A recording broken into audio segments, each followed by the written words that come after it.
Assalamualaikum warahmatullahi wabarakatuh. Perkenalkan, nama saya Muhammad Azizur Fadil dan di video kali ini saya akan membacakan bab 2 dari e-book pemrograman web. Oke, di sini bab 2-nya itu adalah semantic HTML dan accessibility. Di sini bagian pertamanya itu the DOM atau Document Object Model, peta hidup halaman web. Banyak pemula yang salah kaprah mengira bahwa HTML yang mereka ketik di text editor adalah benda yang sama dengan apa yang dimanipulasi oleh JavaScript di browser.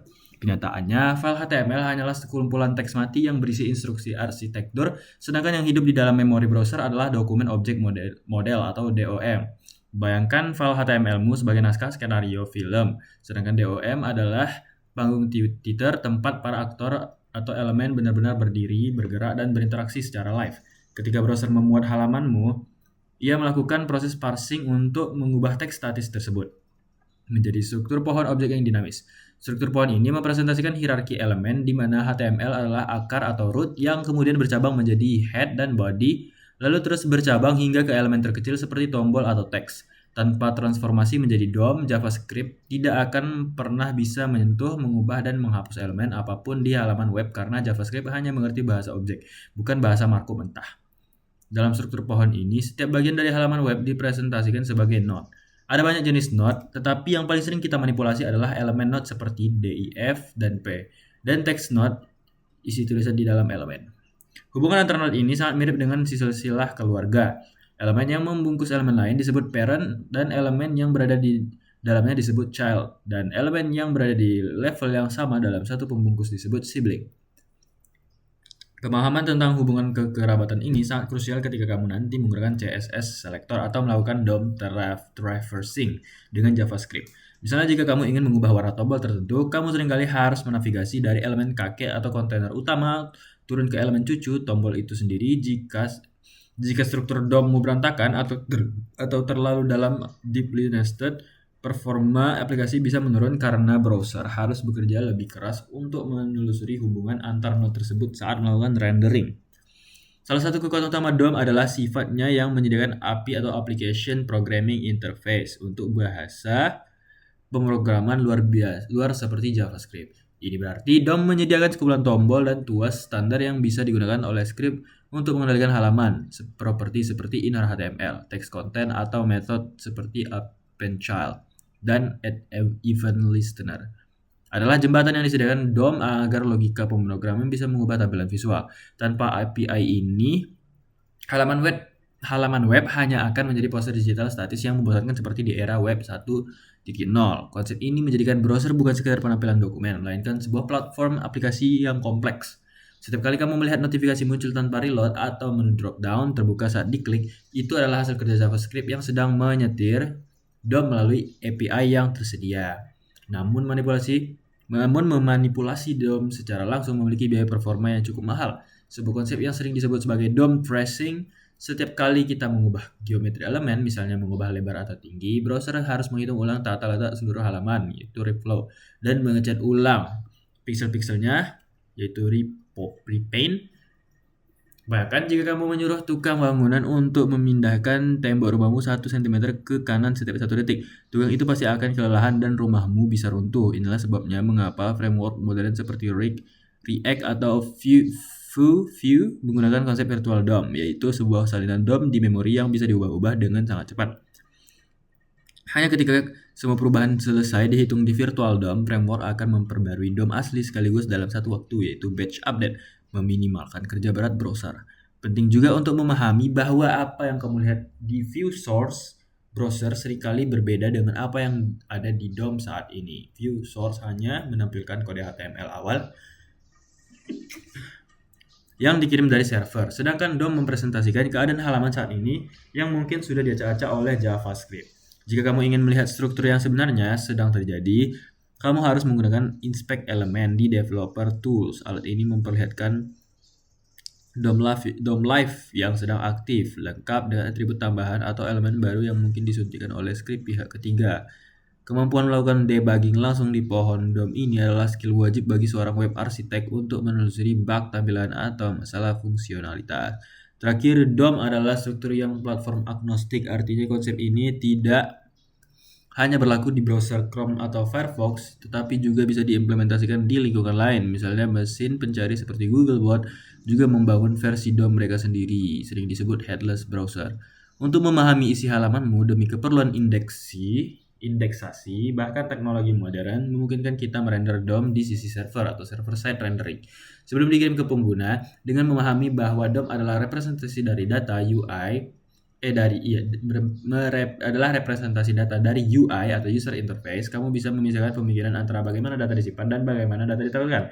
Ini adalah fondasi berpikir sistematis yang memberikan seorang coder pemula dengan software engineer yang matang. 2. Semantic elements. Mengkode dengan makna bukan hanya gaya di masa lalu. Yang kelam, pengembang web memiliki kebiasaan buruk membangun seluruh halaman menggunakan tag div yang tidak ada habisnya. Sebuah fenomena yang dikenal sebagai div swap. Tag div adalah elemen non-semantik, artinya ia tidak memberikan informasi apapun tentang isi di dalamnya kepada browser maupun pengembang lain. Ia hanyalah kotak kosong generik. Ketika kamu melihat kode yang berisi ratusan div bersarang, sangat sulit untuk membedakan mana yang merupakan navigasi, mana artikel utama, dan mana bagian footer hanya dengan sekilas pandang. Masalah ini tidak hanya membuat kode sulit dirawat atau maintainability nightmare, tetapi juga membingungkan mesin pencari yang mencoba memahami struktur kontenmu. Googlebot akan melihat halamanmu sebagai tumpukan kotak tanpa label, kesulitan menentukan mana konten prioritas yang harus diunggulkan dalam hasil pencarian. Kehadiran semantik HTML di standar HTML5 datang untuk menyelamatkan kita dari kekacauan ini dengan memperkenalkan tag-tag yang memiliki makna intrinsik. Elemen seperti header, nav, main, artikel, aside, dan footer menjelaskan peran mereka masing-masing dalam struktur dokumen. Jika kamu membungkus menu navigasi dengan tag nav, kamu secara eksplisit memberitahu mesin, "Hey, ini adalah kumpulan link penting untuk berpindah halaman." Ini seperti memberi label yang jelas pada setiap rak di gudang logistik. Alih-alih sebuah kotak bertuliskan barang, kini ada kotak makanan, elektronik, dan pakaian. Kejelasan ini memungkinkan algoritma mesin mencari SEO untuk mengindeks kontenmu dengan jauh lebih akurat, memberikan bobot lebih teks di dalam artikel dibandingkan teks di dalam aside atau footer. Salah satu perdebatan klasik dalam semantik adalah perbedaan antara section dan artikel, yang seringkali membingungkan pemula.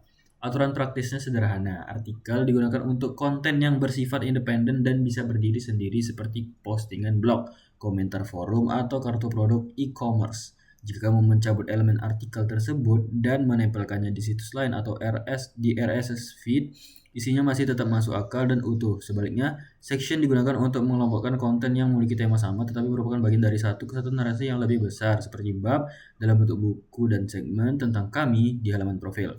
Penggunaan keduanya dengan tepat menunjukkan kedewasaanmu dalam menyusun arsitektur informasi, bukan sekedar menata tampilan visual. Manfaat semantik tidak hanya berhenti pada mesin, tetapi juga sangat berdampak pada developer experience atau DX dan kerja tim. Bayangkan kamu bergabung dengan tim baru dan memperbaiki bug di halaman yang kodenya belum pernah kamu lihat sebelumnya. Jika kode penuh dengan div dan kelas CSS yang aneh seperti box top left 2, kamu akan menghabiskan waktu berjam-jam hanya untuk mencari lokasi bug tersebut. Namun jika kodenya menggunakan struktur semantik yang rapi, kamu bisa langsung melompat di bagian form di dalam main atau tautan kontak di footer dengan intuisi yang cepat. Semantik bertindak sebagai dokumen yang tertulis langsung dengan kode atau self-documenting code, mengurangi beban kognitif saat membaca dan memahami alur dokumen. Selain itu, elemen semantik membawa fitur aksesibilitas dan perilaku bawaan yang sering dilupakan jika kita membangun ulang semuanya dari nol menggunakan div. Contoh paling nyatanya adalah elemen button versus div on click. Elemen button secara bawaan bisa diakses menggunakan tombol tab di keyboard focusable dan bisa diaktifkan dengan tombol enter atau spasi, sedangkan div yang diberi event click tidak memiliki fitur tersebut kecuali kamu menambahkannya secara manual dengan JavaScript yang rumit. Menggunakan elemen semantik asli browser berarti kamu mendapatkan semua fitur interaksi standar secara gratis, stabil, dan teruji di berbagai perangkat. Ini adalah prinsip don't reinvent the wheel. Gunakanlah komponen yang sudah disediakan platform web kecuali kamu memiliki alasan yang sangat kuat untuk membuatnya sendiri. Kesimpulannya, menulis HTML semantik adalah bentuk profesionalisme dan empati seorang web arsitek. Kamu tidak hanya menulis kode untuk membuat browser menampilkan visual yang cantik, tetapi kamu menulis struktur data yang bermakna yang bisa dikonsumsi oleh berbagai agen, mulai dari manusia, robot, mesin pencari, hingga alat bantu difabel. Kode yang semantik lebih tahan banting terhadap perubahan teknologi di masa depan karena ia berpegang pada standar makna, bukan standar tampilan yang cepat usang. Jadi mulailah membiasakan diri untuk berhenti sejenak sebelum mengetik div dan bertanya, apakah ada elemen lain yang tepat untuk mendeskripsikan konten ini? 3. Advanced Form dan Validation atau gerbang data yang aman. Formulir web adalah titik pertemuan paling kritis antara pengguna dan sistem, tempat di mana data berharga berpindah tangan. Di masa lalu, input data hanya terbatas pada tipe teks sederhana yang memaksa pengguna mengetik format rumit secara manual dan rawan kesalahan. HTML modern telah berevolusi menghadirkan input type spesifik seperti input type kemudian email, input type sama dengan tel, input type sama dengan date, hingga input type sama dengan number. Penggunaan tipe spesifik ini bukan sekedar untuk validasi, tetapi juga untuk memicu antarmuka keyboard yang sesuai di perangkat mobile atau virtual keyboard. Misalnya saat pengguna fokus pada input bertipe tel, smartphone akan otomatis menampilkan keypad angka besar tanpa tombol huruf yang secara drastis meningkatkan pengalaman pengguna, the user experience, dan mengurangi potensi salah ketik. Selain tipe input, browser modern dilengkapi dengan atribut constraint validation. Bawaan yang sangat kuat seperti required pattern, regex, min, max, dan step. Dengan atribut ini, kita bisa memblokir pengiriman formulir di tingkat browser tanpa menulis satu baris pun kode JavaScript. Misalnya, menambahkan atribut required pada kolom nama akan membuat browser secara otomatis menahan tombol submit dan menampilkan pesan error standar jika kolom tersebut kosong. Fitur ini memberikan umpan balik instan kepada pengguna, jauh lebih cepat daripada menunggu data dikirim ke server lalu dikembalikan dengan pesan error. Validasi sisi klien atau client-side validation ini berfungsi sebagai garis pertahanan pertama untuk memastikan data yang masuk sudah bersih dan sesuai format sebelum diproses lebih lanjut. Namun, validasi bawaan browser terkadang memiliki tampilan pesan error yang kaku dan sulit disesuaikan dengan desain brand aplikasi kita. Disinilah Constraint Validation API JavaScript berperan. Mungkin kita untuk menunggangi logika validasi browser tetapi dengan pesan dan tampilan custom.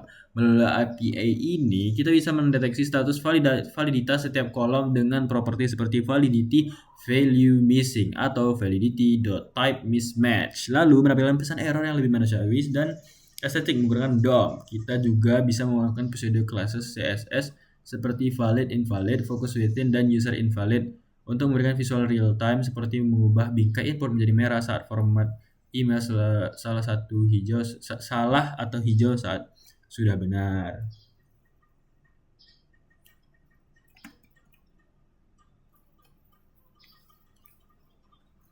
Penting untuk diingat bahwa berapa canggih pun validasi di sisi klien browser, ia tidak boleh dianggap sebagai jaminan keamanan mutlak. Seorang pengguna yang nakal atau protes bisa dengan mudah mematikan JavaScript, memanipulasi HTML lewat inspect elemen, atau mengirim request langsung ke API server tanpa melalui browser BPSing UI. Oleh karena itu, prinsip keamanan web yang paling fundamental adalah Never Trust Client Data. Validasi di HTML dan JavaScript hanyalah fitur kenyamanan untuk UX yang baik, sedangkan validasi keamanan yang sesungguhnya atau sanitasi input pengecekan format data wajib dilakukan ulang di sisi server backend. Mengandalkan validasi klien saja sama seperti mengunci pagar rumah dengan selotip. Thread aman tapi sangat mudah diterobos. Aspek lain yang sering dilupakan dalam pembuatan form adalah perlindungan terhadap bot otomatis dan spam. Formulir yang terbuka di internet adalah sasaran empuk bagi bot yang ingin menyuntikkan link iklan atau mencoba serangan brute force. Teknik tradisional seperti CAPTCHA yang menyuruh user menebak gambar lampu lalu lintas seringkali merusak konversi karena menyulitkan pengguna asli. Pendekatan modern lebih menyukai teknik honeypot, yaitu membuat kolom input berbunyi yang tidak terlihat oleh manusia tapi akan diisi oleh bot bodoh. Jika kolom itu terisi, server akan otomatis menolak data tersebut. Strategi ini menyimbangkan antara keamanan sistem dan kenyamanan pengguna, memastikan bahwa manusia tidak dihukum karena kejahatan yang dilakukan oleh mesin. Terakhir, desain formulir yang baik harus memperhatikan aksesibilitas, terutama pengguna elemen label yang terhubung secara eksplisit dengan inputnya menggunakan atribut for dan ID. Klik pada teks label harusnya otomatis memindahkan fokus kursor ke dalam kolom input terkait. Sebuah fitur kecil yang sangat membantu pengguna dengan gangguan motorik yang kesulitan membidik kolom input kecil. Placeholder di dalam input tidak boleh menggantikan fungsi label karena placeholder akan hilang saat pengguna mulai mengketik, membuat pengguna lupa apa yang harus diisi. Membangun formulir yang inklusif, aman, dan mudah digunakan adalah seni tersendiri yang menggabungkan psikologi pengguna, desain visual, dan ketelitian teknis. Yang keempat yaitu Web Accessibility A11Y, jalan tol untuk semua orang. Web Accessibility yang sering disingkat menjadi A11Y karena ada 11 huruf antara A dan Y. Seringkali disalahartikan hanya sebagai fitur untuk menyenang tunanetra.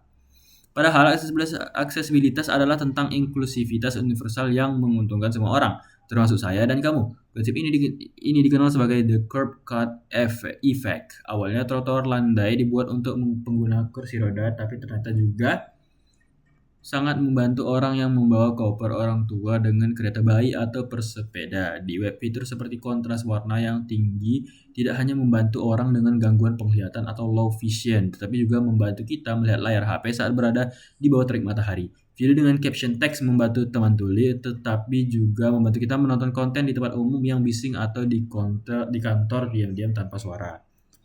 Salah satu alat utama yang digunakan penyandang tunanetra adalah untuk berselancar di internet adalah screen reader atau pembaca layar, sebuah software yang membacakan isi halaman web secara linear dari atas ke bawah. Berbeda dengan mata kita yang bisa memindai scan halaman secara acak dan langsung fokus ke bagian penting. Screen reader memproses informasi secara keberurutan.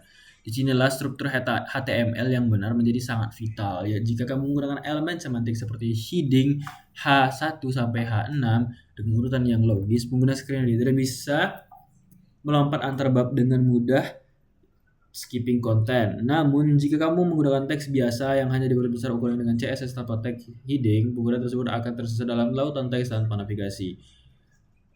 Bagi mereka, web yang tidak semantik adalah seperti buku tanpa daftar isi dan tanpa nomor halaman. Selain visual, navigasi keyboard adalah pilar utama aksesibilitas, terutama bagi pengguna yang memiliki keterbatasan motorik dan tidak bisa menggunakan mouse.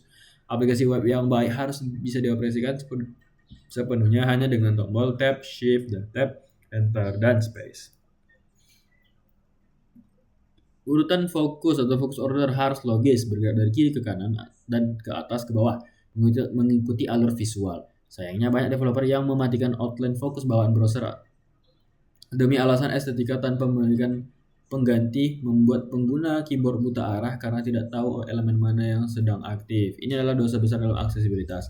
Selalu pastikan ada indikator visual yang jelas saat sebuah elemen menerima fokus atau desainlah custom focus style yang sesuai dengan tema aplikasimu. Ketika elemen HTML standar tidak cukup untuk membuat komponen UI kompleks seperti accordion, tabs atau modal dialog, kita membutuhkan bantuan WAI ARIA atau Web Accessibility Initiative Accessible Rich Internet Application. ARIA adalah sekumpulan atribut khusus seperti area label, area expanded, area hidden yang memberikan informasi tambahan kepada teknologi bantu. Contohnya tombol icon hamburger menu mungkin tidak memiliki teks sehingga screen reader hanya akan membaca sebagai button. Dengan menambahkan area label sama dengan main menu, kita memberikan konteks yang hilang tersebut. Namun aturan emas murah ARIA adalah no area is better than bad area.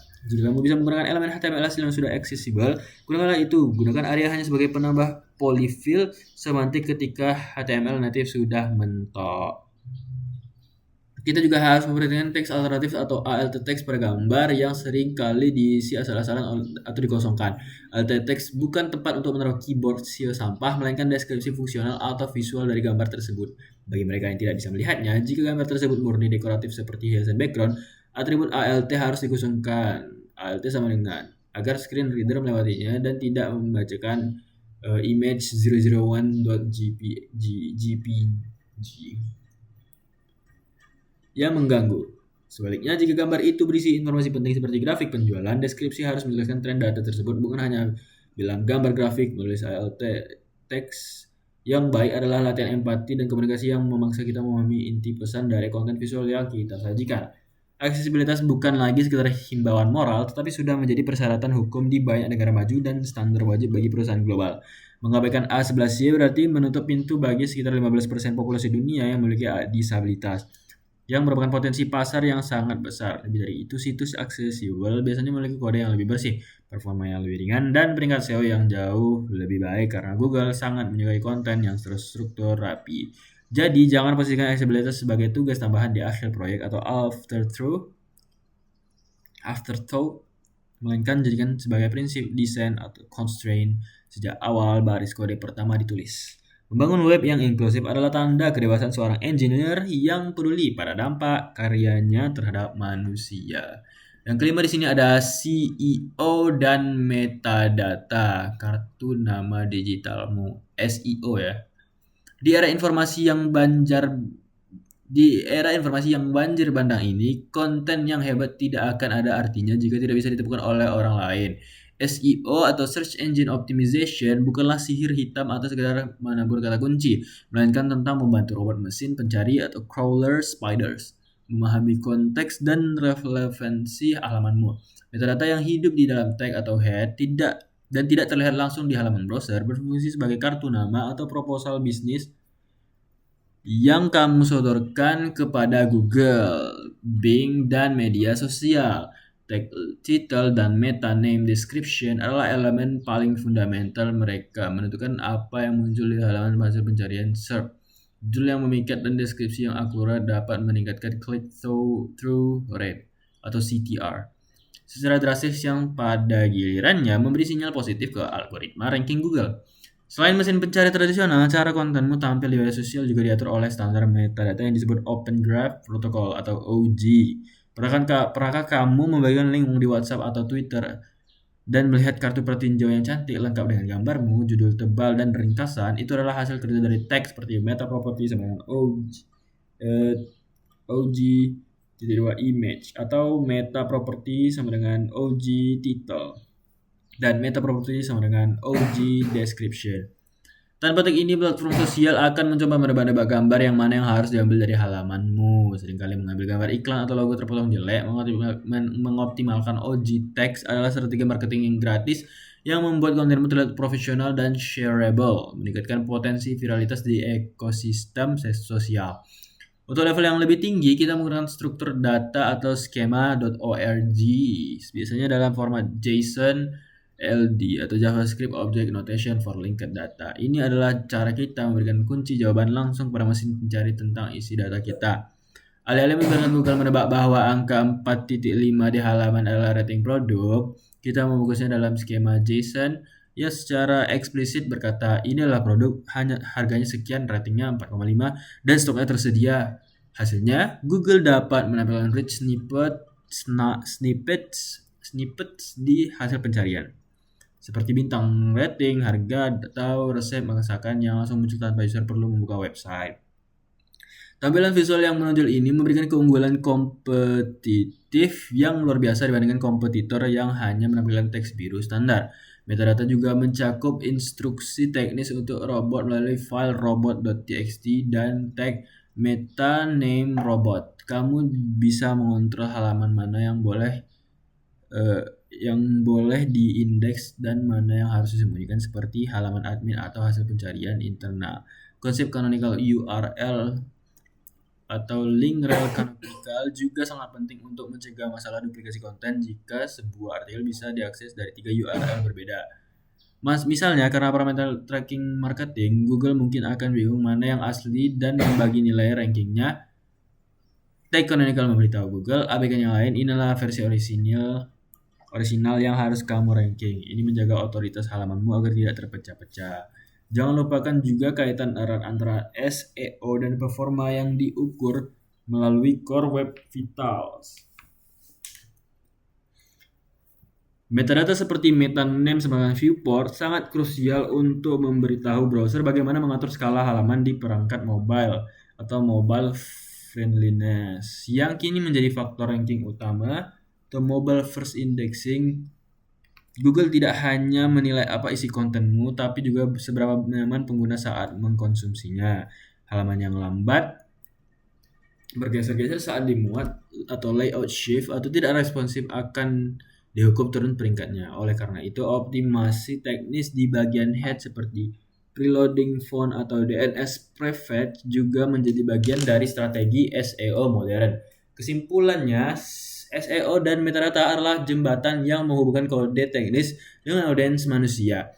Kamu bisa membangun aplikasi web yang canggih dengan teknologi terkini, Tapi jika mesin pencari data terhadapnya dan media sosial gagal menampilkannya dengan baik, aplikasi kamu akan menjadi kota hantu. Seperti web arsitek harus memandang HTML tidak hanya sebagai instruksi visual untuk browser, tetapi juga sebagai alat komunikasi data ke seluruh ekosistem internet. Metadata yang terstruktur rapi adalah investasi jangka panjang yang memastikan karyamu mendapatkan perhatian dan lalu lintas pengunjung yang layak ia dapatkan. Selanjutnya yang keenam yaitu integrasi keislaman atau inklusivitas dan kejujuran struktur. Dalam Islam, menulis kode bukan sekedar instruksi kepada mesin, melainkan bentuk komunikasi yang harus dilandasi oleh prinsip qaulan sadida, perkataan yang benar atau lurus. Sebagaimana Allah memerintahkan dalam surat Al-Ahzab ayat 70 untuk mengucapkan perkataan yang benar. Seorang pengembang web mengamalkan ini melalui semantik HTML menggunakan elemen yang tepat sesuai fungsinya. Misalnya menggunakan tag button untuk tombol, bukan div yang dimanipulasi. Adalah bentuk kejujuran struktural. Kita menempatkan sesuatu pada tempatnya, yaitu wadu' syafi'in fi mahalihi, yang merupakan definisi dari adil atau keadilan. Membiarkan browser atau screen reader kebingungan karena kode yang tidak semantik adalah bentuk kezaliman kecil terhadap pengguna yang membutuhkan kejelasan informasi. Fokus utama bab ini pada web accessibility atau A11Y adalah manifestasi teknologi dari prinsip Ar-Rahman atau kasih sayang dan kepedulian terhadap kaum yang lemah. Islam sangat memuliakan penyandang disabilitas, sebagaimana diabadikan dalam surat Al-Basa yang menegur Nabi Muhammad SAW karena berpaling sejenak dari Abdullah bin Ummi Maktum, seorang sahabat tunanetra. Dalam konteks digital, membuat website yang tidak bisa diakses oleh pengguna tunanetra yang menggunakan pembaca layar atau pengguna dengan keterbatasan motorik yang hanya menggunakan keyboard adalah bentuk pengabaian modern yang harus dihindari. Membangun web yang inklusif adalah implementasi hadis. Sebaik-baik manusia adalah yang paling bermanfaat bagi manusia lain. Bermanfaat bagi semua manusia tanpa memandang keterbatasan fisik mereka. Upaya menerapkan validasi formulir dan penanganan error yang baik sejalan dengan kaidah fikih izalatul doror, menghilangkan kemudaratan. Rasulullah Shallallahu Alaihi Wasallam bersabda bahwa menyingkirkan gangguan atau duri batu dari jalan adalah sedekah. Di jalan raya digital, duri tersebut bisa berupa formulir yang membingungkan, navigasi yang menjebak, atau instruksi yang tidak jelas yang membuat pengguna frustasi atau kehilangan harta atau salah transaksi. Dengan merancang antarmuka yang memvalidasi input secara santun dan membimbing pengguna menghindari kesalahan, kita sebagai menyingkirkan duri digital yang insya Allah bernilai sedekah karena memberikan urusan saudara kita. Selain itu, pengguna metadata dan SEO yang etis berkaitan erat dengan prinsip tabligh atau menyampaikan dan sidq yaitu jujur.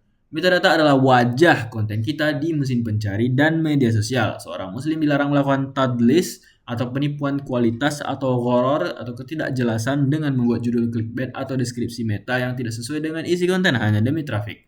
Struktur skema.org yang rapi adalah upaya kita untuk menyajikan informasi secara transparan atau bayan, sehingga pencari ilmu dapat menemukan kebenaran dengan cepat dan akurat di tengah lautan informasi sampah. Terakhir, konsep DOM atau Document Object Model yang terstruktur rapi mengajarkan kita tentang nizam atau keteraturan dan ukhuwah atau persaudaraan elemen. Sebagaimana tubuh manusia yang satu bagiannya sakit maka bagian lain ikut merasakan, metafora parent-child relationship kode HTML yang buruk di satu bagian bisa merusak tampilan di bagian lain. Membangun struktur yang kokoh dan saling menopang adalah cerminan dari bangunan umat yang solid atau bunyanun marsyush. Dengan demikian, menulis HTML yang valid, semantik, dan aksesibel bukan hanya tuntutan teknis W3C, melainkan juga pemenuhan hak-hak sesama manusia atau hakul adami untuk mendapatkan akses informasi yang setara dan bermartabat. Selanjutnya dan yang terakhir yaitu kesimpulan, struktur adalah fondasi. Bab ini telah menegaskan bahwa HTML bukan sekedar wadah kosong untuk menampung desain, melainkan tulang punggung arsitektural yang menentukan bagaimana dunia mesin dan manusia paham konten kita. Berikut adalah poin-poin kunci yang harus dibawa pulang. DOM bukanlah HTML. Kita belajar bahwa browser tidak membaca file teks, melainkan membangun DOM tree yang hidup di memori. Pemahaman ini mengubah cara kita melihat interaksi. Kita tidak mengedit teks, kita memanipulasi objek. Ini adalah landasan utama sebelum masuk ke JavaScript.